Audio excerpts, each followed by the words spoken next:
I used to think I was the luckiest man alive, until I realized I was just a placeholder in my wife's 5-year corporate strategy.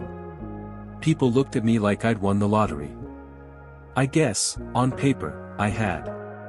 Married to Vanessa Kingsley, Fortune 50 CEO, face of Forbes, Women Who Rule issue, net worth somewhere in the mid-8 figures. I was the art teacher from Denver she picked out of the crowd. The soft-spoken guy with a paint-stained shirt and an idealistic heart who somehow landed a woman most men only saw from behind a TV screen during quarterly earnings calls. Vanessa was elegance forged in steel. Diamond smile, words like razors. She walked into a room and the air changed, so did the pecking order. When she said I love you, it sounded like an executive order. And I was just grateful to be in her orbit. I left everything behind for her. My tiny downtown studio. My weekend art classes with kids who couldn't afford paints, but showed up anyway. I even stepped down from my role at the community college. It's not really financially necessary anymore, she said, tilting her head the way she always did when she wanted something to seem like my idea. At first, it felt like a dream. Our wedding was on the Amalfi Coast, the honeymoon on a private island where we were the only guests. Every restaurant reservation we made had a table waiting, champagne already poured. People assumed I was a model or an influencer. I never corrected them. The truth felt too humble. And then I noticed the silence. It started with missed dinners. Emergency board call. Sorry, babe. Then came the locked study doors, the burner phones she didn't know I'd seen her use, the vague scent of cologne that didn't belong to me lingering on her coat. But I was in love, or at least, I was addicted to the version of Vanessa I'd first met. The one who said I softened her. The one who touched my face and said I was the calm in her chaos. What a cruel joke that turned out to be. The final punch didn't come with screaming. No broken vases or cheating confessions. Just a whisper of a moment on our 5th anniversary, when I overheard her on the phone in the kitchen. I hadn't meant to eavesdrop, but when you hear your name in a tone colder than concrete, your instincts sharpen. No, it's working. He's still clueless. He's perfect, sympathetic, simple, digestible to the public. The board adores him. He makes me look human. I didn't breathe for a full 30 seconds. My heart wanted to punch its way out of my chest, but my body stayed frozen, ears wide open, soul cracking like thin ice. I wasn't her husband. I was on a campaign. A strategic prop, some emotionally literate middle-class darling she trotted out during investor dinners and press conferences to soften her cutthroat image. The boardroom queen who married for love. America ate it up. And I had been eaten alive.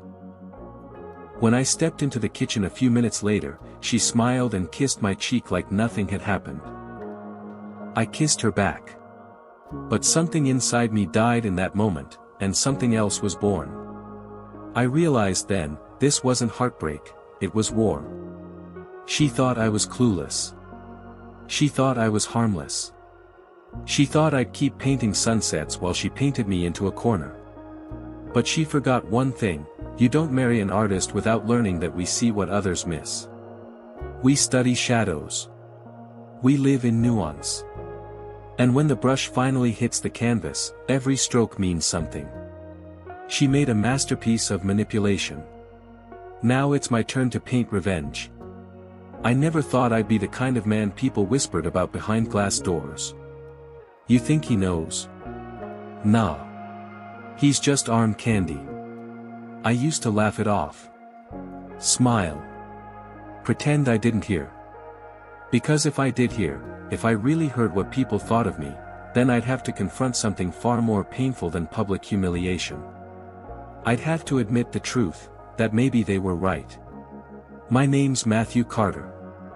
35. American. Born and bred in Akron, Ohio. My dad was a factory line manager, my mom a school cafeteria cook. We didn't have much, but we had a tight-knit family. The kind that shows up to high school games with homemade signs and $3 thermoses of hot cocoa. I was the first in my family to go to college. Full scholarship, liberal arts, minor in graphic design. Thought I'd do something creative, make a mark. Maybe work in publishing, maybe advertising. Life had other plans. I bounced around contract jobs after graduation. Never quite broke through. Rent piled up, rejection letters did too. The economy chewed guys like me up and spit us into polite poverty. Then came her. Alexis Langford. CEO of Langford Dynamics. Multi-sector tech conglomerate. Net worth, God knows what. She walked into my life like a summer thunderstorm, loud, electric, impossible to ignore. I was working part-time at an event production company, designing graphics for corporate expos. She was the keynote speaker. The moment she stepped on that stage, black heels clicking, midnight blue suit hugging her like it was tailored by fate itself, I felt something shift. Not love. Awe. Maybe even intimidation. She found me later that night, backstage, wiping down an LED screen. Told me I had a clean look. Sharp, she said, like she was evaluating a new tablet. Said she liked that I didn't grovel, that I didn't ask her for a photo or an internship. Asked if I wanted to grab a drink. I said yes. Of course I did. We moved fast. Alexis didn't do slow. First it was a weekend getaway in Napa, then a black tie gala where she introduced me as her man. 2 months later I was living in her penthouse, yes, her penthouse, with the 2-story window wall, glass staircase, and a fridge that talked back. I should have known something was off. But love makes you blind. Or maybe it makes you see only what you want to see. She spoiled me. Designer watches, spa treatments, hand-tailored suits. She even hired a personal trainer for me, on her payroll. Presentation matters, she said. You're my partner.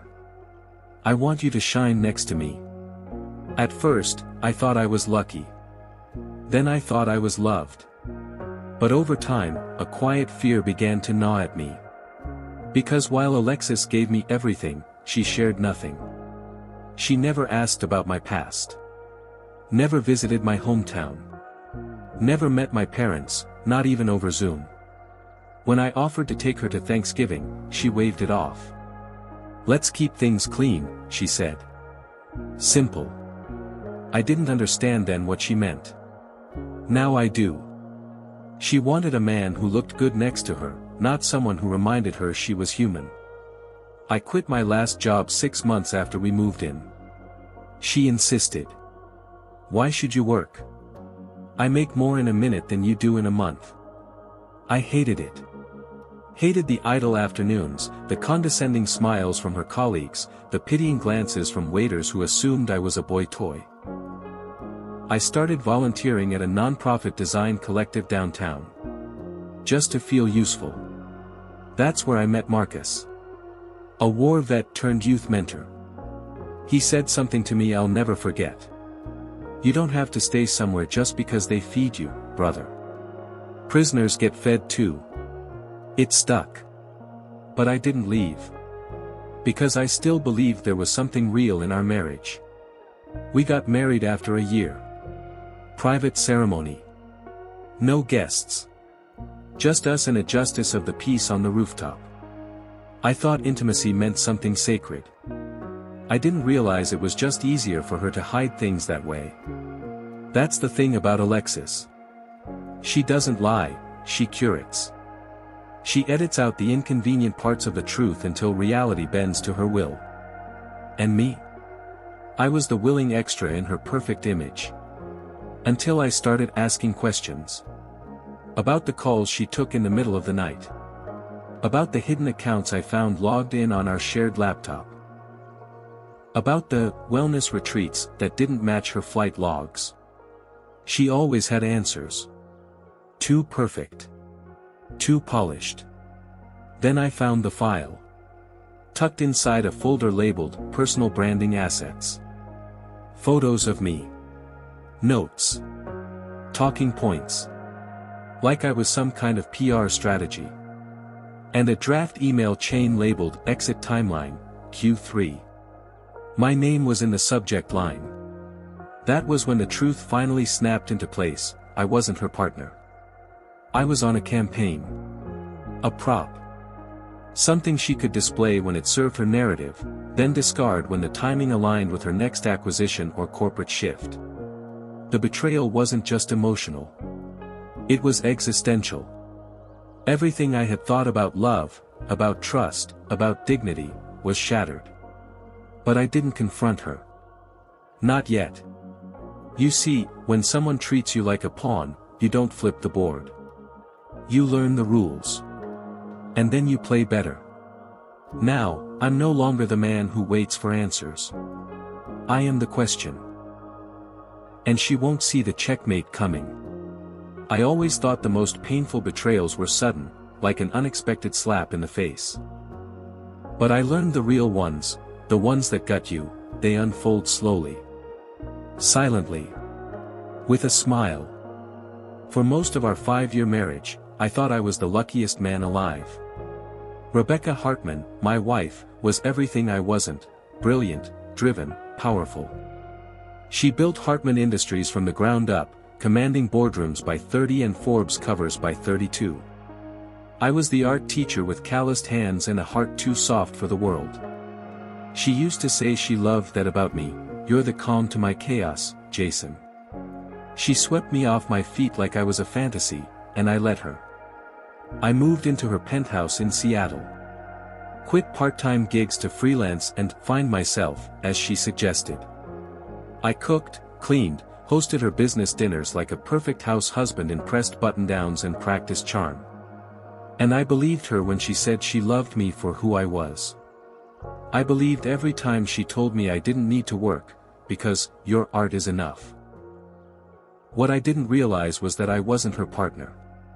I was her project. The first cracks came when I stumbled across the NDA. It was on her desk, thick packet, printed in bold: confidential agreement, Hartman INDS. Perimarital vetting project.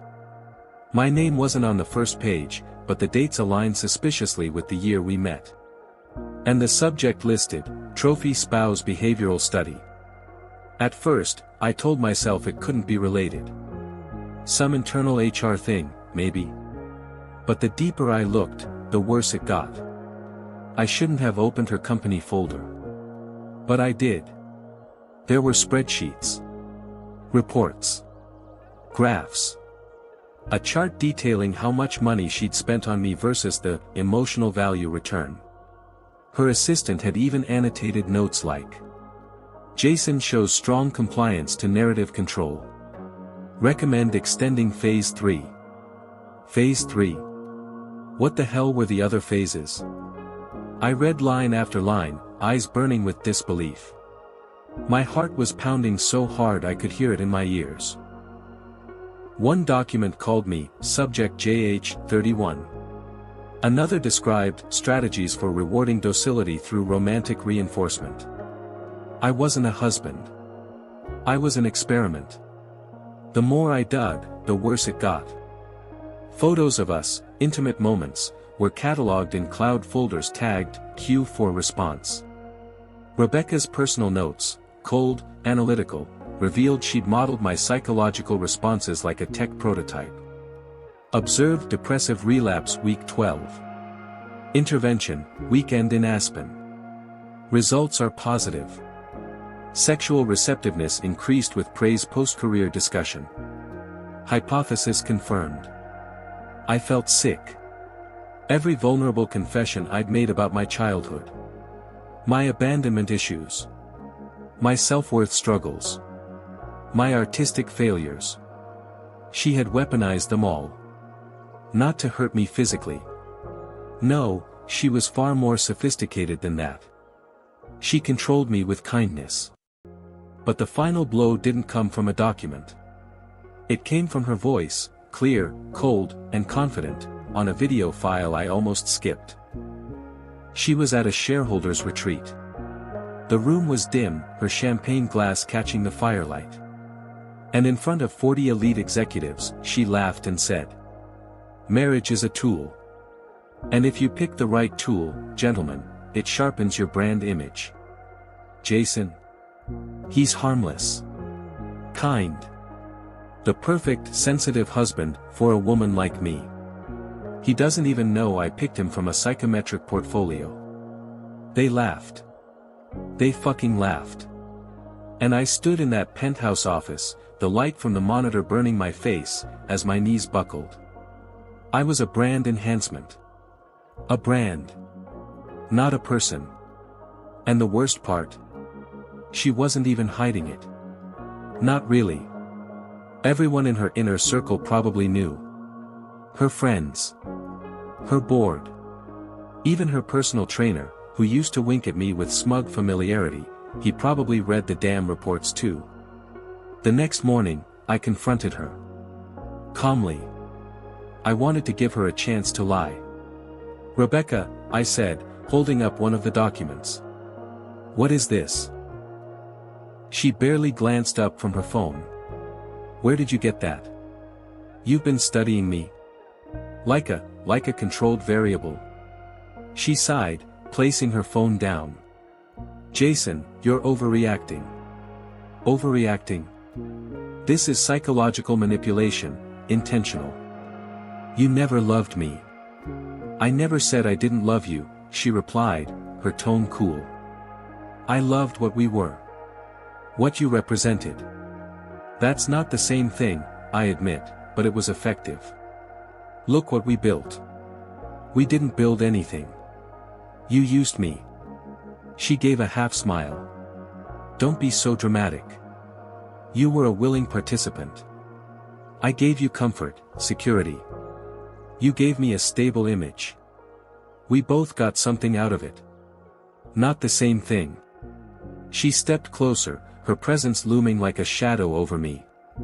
"Don't turn this into a moral crusade, Jason. You were lost when I met you. I gave you purpose. Without me, you'd still be selling watercolor prints at street fairs. I should have yelled. I should have thrown something. But I just stood there, frozen. Hollow. You made me small," I whispered. "You didn't marry me, you managed me." She didn't deny it. Instead, she turned and picked up her espresso like we were finishing a routine argument about houseplants or furniture. That was the moment the grief died. And something else replaced it. Not rage. Not revenge. Not yet. But clarity. I saw her, really saw her, for the first time. Rebecca Hartman was the kind of person who treated emotions like quarterly projections. Love was a merger. Trust was an illusion. Vulnerability? Just another lever to be pulled. She thought she won. That I'd cry. Pack up. Leave with my pride in pieces. But I wasn't going to run. Not this time. Because something in me snapped. Or maybe, something woke up. I realized, she built her empire by studying me. But now, I was going to study her. And unlike her, I didn't need a research team to dismantle someone. All I needed. It was time. I couldn't sleep for weeks after I found out. Not because I missed her. Not even because I loved her. But because I had let her win. Every chess move, every sweet word, every full moment of vulnerability had been part of her long con. She didn't marry me for love. She married me for optics. A clean-cut, emotionally intelligent, photogenic, trophy husband, to balance out her reputation as the ice-cold CEO of Corvera Holdings. I was the PR narrative, a middle-class ex-public school teacher turned startup dreamer, a man who softened the sharpest woman on Wall Street. What a joke. The moment I heard her whisper to her assistant, "He still doesn't know. He thinks he's part of the plan," I stopped being her pawn. I became her punishment. But revenge, real revenge, is not rage. It's not throwing plates or storming out. No, it's colder. Slower. Quieter. I started by looking at what she valued most. Not me. Not love. Control. Reputation. Market dominance. So that's where I aimed. First, I gathered every detail I could about her private business dealings. I still had access to her devices. She never revoked it because she never saw me as a threat. In her mind, I was too average to matter. That was her fatal flaw. Underestimation. I copied her encrypted work files. Emails. Call logs.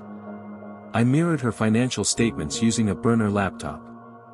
I didn't understand every technical detail, but I knew people who would. Remember that cybersecurity guy she once called a loser who drinks protein shakes at job fairs? Yeah, I reached out. Turns out he remembered being humiliated during a pitch meeting. All it took was dinner and truth. He decrypted everything. He also found 2 shell companies, illegally funneling funds offshore. Not enough for jail, he told me. But enough to incite shareholders. Enough to get her investigated. Step 1, check. But I wasn't done. Next, I started rebuilding myself, not for her, but to outgrow the image she carved of me. She liked that I had no ambition. She liked that I deferred to her in public. So I started my own project. Remember that old app one abandoned? I reskinned it. Repackaged it. Got seed funding from one of her competitors, Lively One Ventures, who she once called a scavenger pack of interns. They loved the underdog story. Especially when they found out who my wife was. They said I had the makings of a PR goldmine. I smiled. So did they. Then came the emotional trap. I knew her patterns. She couldn't resist control, even in personal relationships. I started pulling away, just slightly. Not enough to trigger an alarm, but enough to confuse her. I'd say things like, "I'm not sure this life fits me anymore," or, "Do you ever feel like we're just roles we play?" She bit the bait. She started showing affection again. Touching my face. Inviting me to company events. I even played dumb when she had me sign over power of attorney for some routine asset redistribution. I smiled. Signed. Little did she know, I already had a counterclaim filed with an internal whistleblower office at Corvera. Anonymous, of course. Then I planted the final seed, a public confrontation. I waited for the perfect moment, her company's annual investors gala. Hundreds of industry elites, news anchors, board members. All gathered in their tuxedos to sip imported wine and stroke her ego. She wanted me on stage. Say a few words, baby. Talk about what it's like being married to a woman like me. Oh, I talked. I walked up in my tailored suit, custom fitted, unlike the ones she picked out for me, so I'd look slimmer on camera. I opened with a joke. Light. Harmless. The room laughed. She relaxed. Then I pivoted. Marriage, I said, is a partnership. A union of transparency. Trust. But what happens when that trust is just a mirage? When one partner sees the other not as an equal, but as a pawn? The room froze. Some people marry for love. Some marry for legacy. And some. I looked directly at her, marry for leverage. She stood slowly. Her face hardened. She realized what I was doing, but it was too late. Ask yourself, I said to the audience, what does Corvera Holdings stand for, when even its CEO treats people like assets to be acquired, used, then discarded? There was no mic drop. I didn't need one. The story hit business news the next day. The shell companies? Investigated. The board? Furious. The PR? Unsalvageable. Her control? Gone. And me? I was already gone too. They say revenge is a dish best served cold. But what they don't tell you is that cold doesn't mean emotionless. No, it just means you've frozen every ounce of heartbreak, every tremble of betrayal, until all that remains is focus. Pure, sharpened focus. I didn't want to destroy Avery. Not at first. I wanted answers. Closure. Some half-hearted apology maybe. But after I uncovered what she did. How she used me as her charming little arm candy husband while secretly orchestrating my ruin, any residual love I had for her calmed into a plan. Her empire was built on perception. Sleek press appearances, curated boardroom charm, those TED-style empathy leadership seminars she ran like clockwork. She wasn't just a CEO, she was an image. My revenge had to strike at exactly that. Her polished mask. Not her money. Not even her company. Her narrative. And I had the key, Jared Lynn. He was one of her most senior VPs, a golden boy she'd mentored since he was a Harvard intern. Too good-looking for his own good, and just cocky enough to think he was bulletproof. I knew Avery had slept with him, she was careless with her iMessages, and I'd made a full backup of her MacBook the day before she tried to serve me divorce papers under the guise of a retreat weekend. The affair wasn't revenge. It was the bait.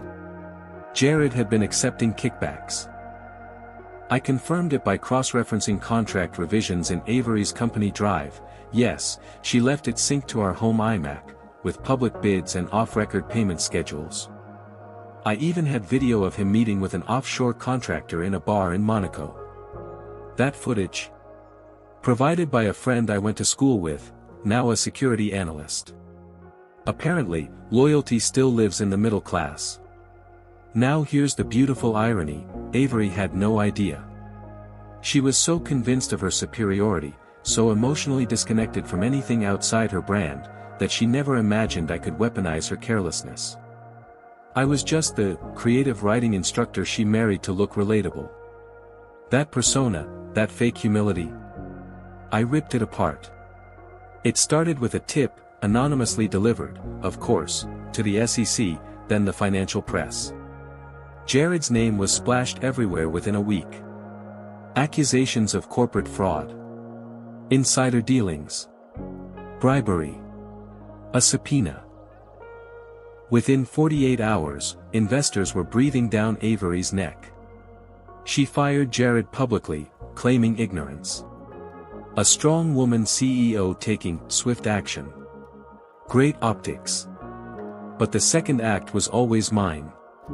I used our former shared financials, including old emails, to show that not only had Avery known, she approved some of those deals. I wasn't stupid, I didn't hand that to the press. I gave it to her board. Avery's board of directors was already jittery. Her divorce was leaking, her brand was slipping.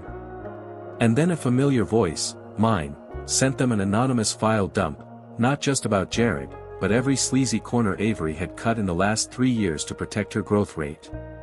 Memos. Screenshots. Expense reports that showed she charged luxury spa trips to mental health initiatives. It was exactly what activist shareholders dream of. The fallout was surgical. Her board held a vote to temporarily reassign leadership responsibilities. The press spun it as a sabbatical. But I knew better. Avery didn't step back. She was shoved. And I didn't stop there. Oh no. I wrote a short story. Changed the names, altered the details, but anyone in our circle could read between the lines. It was titled, The Brand Wife. A dark satire about a man married to a corporate goddess who turns out to be orchestrating his public downfall for profit. I posted it online, let it catch fire in the right forums, and then I gave a guest lecture at my old university, where I read excerpts to a packed auditorium. It was recorded. Clipped. Went viral. People began speculating. Gossip sites ran theories. Investors panicked. Her brand. That flawless image she worked so hard to preserve. Cracked open like a porcelain doll under a hammer. And here's the best part. The truly poetic piece. I didn't hide. Avery called me 2 weeks after the board vote. I still remember every word. You vindictive bastard. You think this makes you powerful? No, I said. I think it makes me free. There was a pause. Her breath hitched. For the first time since I met her, she sounded small. I gave you everything. No, Avery. You gave me a role to play. I just decided to stop performing. I hung up before she could respond. She never called again. By then, I'd moved out of the loft she designed and into a small rental in Queens. Nothing fancy. But it was mine. My furniture. My walls. My breathing space. In the following weeks, I got calls from podcasts. An op-ed slot in The Atlantic. I turned them all down. I wasn't interested in monetizing the trauma. My revenge wasn't about fame, it was about balance. Correction. I had taken back my voice. When I walked past the corporate billboards she used to dominate, now replaced by vague apologies and equity pledges from her company, I felt no guilt. Not even a twinge. Only clarity. She once told me that power was about controlling perception. She was wrong. Power is about knowing who you are even after they try to rewrite you. And now, I'm writing again. Full time. No filters. No branding consultants. Just the truth. Because I was never the trophy. I was the ticking clock on her illusion. And she never heard it coming. I never thought peace would feel this quiet. No champagne corks. No courtroom applause. Just silence, and the weight of everything I'd endured settling into a new, unfamiliar stillness. It's been 6 months since I watched Alina's empire fracture under the pressure of her own hubris. The woman who once used power like perfume, subtle, intoxicating, laced into everything, was stripped of it in full view of her board. I didn't smile when she lost her position. I didn't need to. Her smirk was gone. That was enough. I moved out of the penthouse the day the story broke. Not out of spite, but because I didn't want to wake up surrounded by marble floors and sterile air anymore. That wasn't my life. Maybe it never was. Now I live in a quiet duplex on the edge of the city, back where people say, good morning, and mean it. I opened my own consulting firm. Small. Independent. Built from my own name, not hers. It feels strange to say I'm happy, because I don't think happiness is even the goal anymore. But I'm whole. That's more honest. That's more real. Sometimes I still wake up in cold sweats. Sometimes I hear her voice in the back of my mind, calculating, sugar-laced lies dripping off her tongue. But those echoes fade faster each time. They don't control me anymore. She doesn't. The final nail came in the form of her apology, handwritten, surprisingly. Pages of excuses wrapped in nostalgia. I did love you, she wrote. I just didn't know how to be with someone I couldn't control. She meant it as an explanation. I read it as a confession. Love that needs control is not love, it's ownership. And I'm not anyone's possession anymore. It wasn't revenge that saved me. It was clear. All those late nights mapping out my plan, feeding her the illusion that I was broken and passive, it wasn't to destroy her. It was to free myself. To show her, and myself, that I wasn't the naive man she married. I didn't keep the trophy. I was watching, learning, and preparing. And when the time came, I didn't need to scream. I let the truth do the talking. Do I miss her? Sometimes. Not the woman she was, but the dream I believed in. The quiet Sunday mornings, the way she used to trace her fingers along my jaw when she thought I was asleep.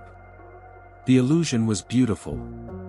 But I've stopped mourning illusions.